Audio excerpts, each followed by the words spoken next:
Bonjour, c'est Cryptoly, j'espère que vous allez bien, en tout cas mieux qu'hier, mieux que ce week-end. On retrouve un petit peu de vert dans les altcoins, mais après avoir autant de rouge, est-ce que c'est suffisant? Clairement non. Et surtout, qu'est-ce qui est en train de se passer? Pourquoi on s'est pris une claque dimanche, lundi? Pourquoi maintenant on est reparti dans le vert? Est-ce que c'est réellement terminé sur les taxes douanières? Clairement, je vous annonce tout de suite que ce n'est pas le cas. Par contre, on a une respiration, il va falloir en profiter, parce que j'ai peur que malheureusement sur cette semaine, on ait encore un retour du rouge, je vous explique ça. Clairement, nous avons eu beaucoup de fausses news, et principalement le fait que la Maison Blanche allait certainement mettre en place 90 jours de pause sur les taxes douanières. En l'occurrence, ils n'ont jamais dit ça, mais ça fait partie d'une discussion où il y avait une probabilité peut-être de discussion, il se peut que, bref, vous comprenez, et c'est devenu comme étant quelque chose d'affirmatif, forcément très belle réaction au niveau du Nasdaq, accélération qui a fait un choc haussier très puissant, hein. Cette bougie-là que l'on voit ici, avec une accélération de 10%, pour ensuite reprendre une autre claque, parce qu'on se rend vite compte que c'est faux, pour refaire moins 6% derrière. Alors quand on est en crypto, on se pose pas trop la question, on se dit qu'en fait, oui, c'est classique. Sauf que la réalité, ce n'est pas classique sur la finance traditionnelle. Il y a eu beaucoup de liquidations, beaucoup de volume, beaucoup de peur, et justement, on a eu derrière des nouvelles qui étaient plutôt positives, avec, encore une fois, beaucoup de pays qui sont derrière pour essayer de négocier, mais est-ce que c'est suffisant? Alors oui, on a l'Union Européenne qui arrive pour nous dire qu'ils veulent mettre en place 0 pour 0, c'est-à-dire une tarification douanière avec les USA à 0 pour 0, un point c'est tout. Sauf que la problématique qu'on a, c'est le 0 pour 0 et la notion de taxe douanière de Donald Trump. C'est deux choses séparées.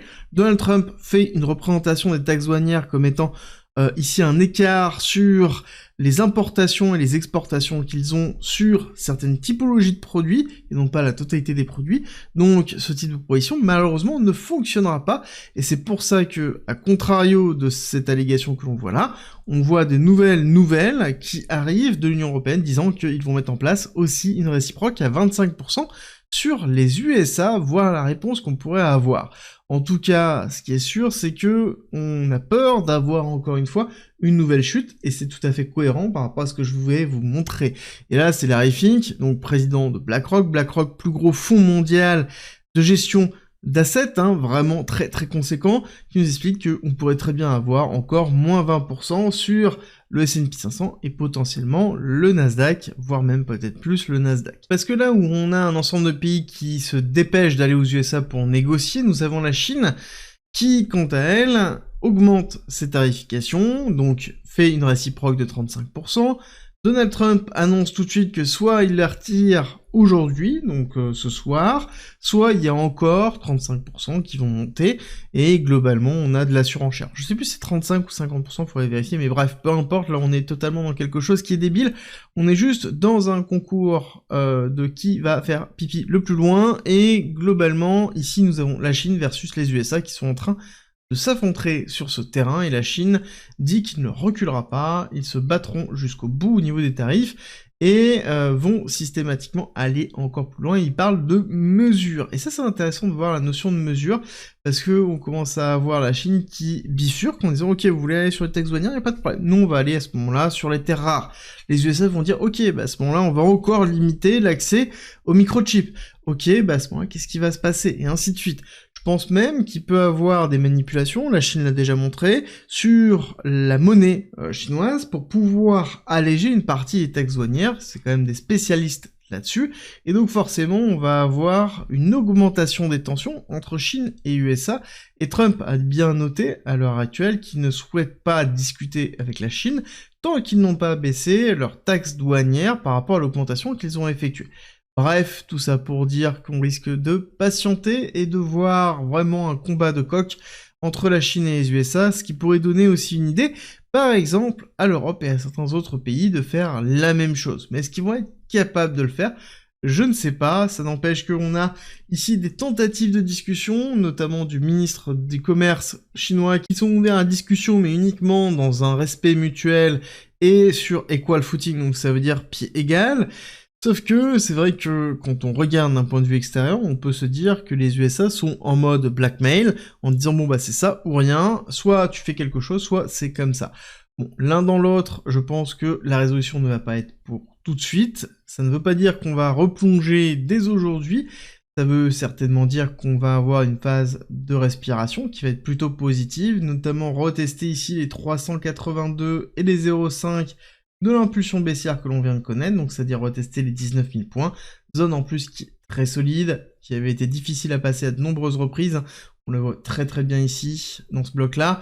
Donc, il va falloir ici potentiellement surveiller quand on va arriver dans les 18 600 jusqu'aux 19 300.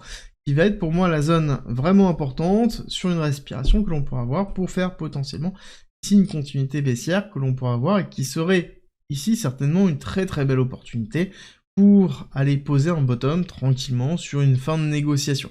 Parce que dans tous les cas, il y aura une fin de négociation. Là, on a forcément une montée en tension. Cette montée en tension permet de pouvoir gérer les forces, et à partir du moment où on aura un arrêt de la montée en tension, ça sous-entend qu'on aura un point pivot qui sera effectué, et ce sera le moment de la négociation. Là, on n'y est pas.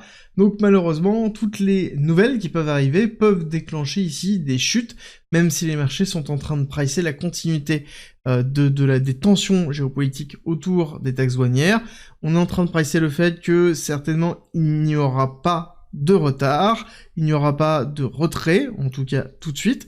Donc ça veut dire que ça va être tendu encore pendant longtemps, surtout que demain, le 9 avril, on va avoir l'application des nouvelles taxes douanières, la résolution entre Chine et USA, est-ce que oui ou non on applique les taxes douanières en conséquence, et je peux vous dire que ça a bougé beaucoup de choses sur les USA, et notamment les grosses sociétés comme par exemple Apple, qui utilisent beaucoup les USA pour produire leurs différents composants et produits, et donc forcément se fera impacter sur BTC où on va avoir ici un retest des 80 000. Est-ce que c'est suffisant? Non, encore une fois, il faudrait aller repasser au-dessus pour moi des 83 pour avoir une bonne respiration. On voit qu'on a un gap CME qui avait été laissé, qui a été partiellement comblé, pas suffisant, donc ce serait cohérent avec une accélération du Nasdaq d'avoir ici le CME qui clôture le CME avant de faire soit un retest, soit aller chercher pourquoi pas un petit peu plus bas. On va en parler après, on a toujours des liquidités, mais l'un dans l'autre on a fait quand même un gros ménage, hein, avec ici cette bougie là. On pourrait très bien se dire qu'on pose ici un plus bas et qu'on ait une forme de consolidation comme ça avant de repartir. Pourquoi? Parce que on a un BTC qui est quand même relativement solide. Là-dessus, ça va faire grincer un certain nombre de dents, mais la réalité, elle est là, c'est que BTC est relativement solide. Quand on a normalement un Nasdaq qui se prend autant, on est censé prendre le double par rapport à BTC, voire même plus, hein. C'est historiquement ce que l'on avait toujours vu. On voit qu'on est toujours dans une surperformance pour moi.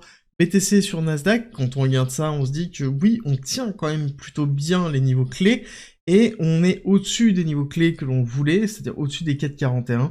Donc tant que c'est le cas, ça sous-entend qu'on a un BTC qui est résilient. Par contre, on peut avoir des mouvements d'anticipation de Bitcoin qui va falloir surveiller, des mouvements qui vont être peut-être de baisse, et ces mouvements de baisse seront à surveiller parce qu'on pourrait très bien les voir comme étant une forme de prémonition d'une chute du Nasdaq ou du S&P 500 en anticipation, comme ce que l'on avait vécu ici, avec l'ouverture très forte et négative que l'on a vue, notamment en pré-open sur le S&P 500 et le Nasdaq. Donc on pourrait avoir ce même type de pattern à surveiller de près. Bon, pour moi, ce n'est pas suffisant, il faut vraiment qu'on remonte, qu'on recasse, qu'on réintègre ici cette zone-là pour pouvoir repartir et bien consolider. Là, ici, on est plus dans une forme potentiellement d'accumulation basse, avec ici un STB, mais pour que ça se soit validé, malheureusement, il faudra avoir une réaction beaucoup plus forte. Là, ce n'est pas le cas. Donc, il va falloir être patient, c'est quelque chose que je vous répète régulièrement. Ça ne va pas se régler du jour au lendemain, surtout quand on voit les tensions que l'on a entre la Chine et les USA. Je rappelle que la Chine, c'est l'ennemi des USA, clairement ça a été désigné par Trump comme tel, donc ça veut dire qu'il ne lâchera pas, il ne négociera pas, ou en tout cas très violemment, et donc ça veut dire que aussi on aura des impacts directement sur le Nasdaq et le S&P 500 qui risquent de potentiellement nous entraîner à la baisse. Encore faut-il qu'on ait des zones de respiration qui nous permettent d'avoir de l'espace pour respirer.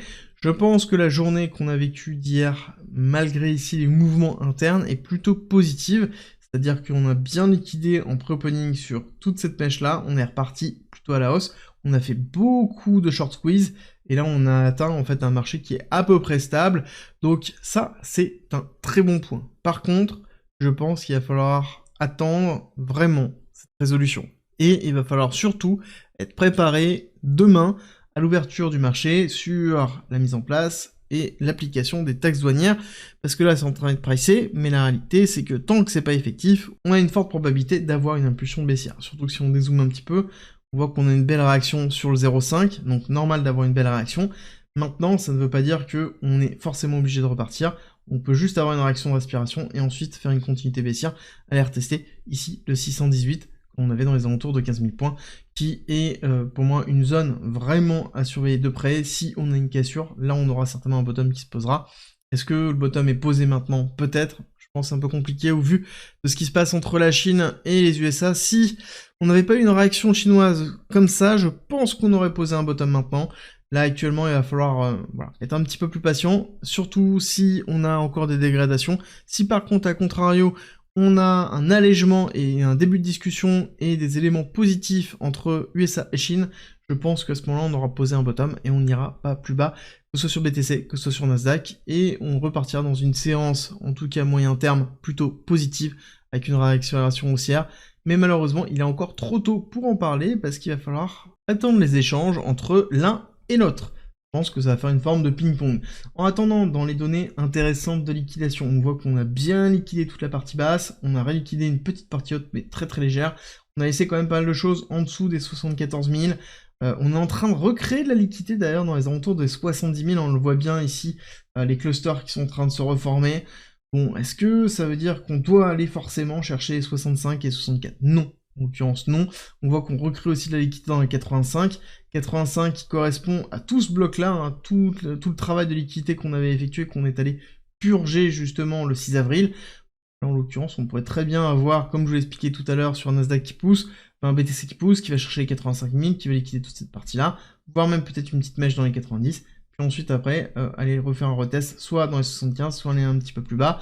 Je pense que la notion de ranging pendant plusieurs mois, c'est quelque chose qu'il faut prendre en considération et qui pourrait très bien être réel pour la suite. En attendant, pourquoi je vous parle d'une accélération aussi sur BTC? Parce qu'il y a des choses qui arrivent, qui ressemblent quand même grandement à ce qu'on a déjà vécu sur le lot qui avait été posé le 28 février 2025, où on avait un retour ici des leverages qui était plutôt positif, avec un retour en effet de l'ouverture des positions en longue, et une baisse de l'open interest. Donc ça voulait dire quoi? Ça veut dire un arrêt des shorts, concrètement, et c'est exactement ce que l'on est en train de voir ici pour moi. Donc on a un arrêt des shorts, respiration haussière. Donc ici on pourrait très bien avoir une période de respiration comme on avait connu durant fin février, début mars. On pourrait avoir la même chose avec ici les différents tarifs que je vous ai donnés. Aller chercher toute la liquidité qui se trouve au-dessus de ce bloc-là pour ensuite repartir. Si on devait reprendre ici notre graphique plutôt classique, ça veut dire qu'on ira chercher les liquidités qui se trouvent, hop, on prend le pinceau, dans cette zone-là, puis ensuite aller chercher les liquidités ici.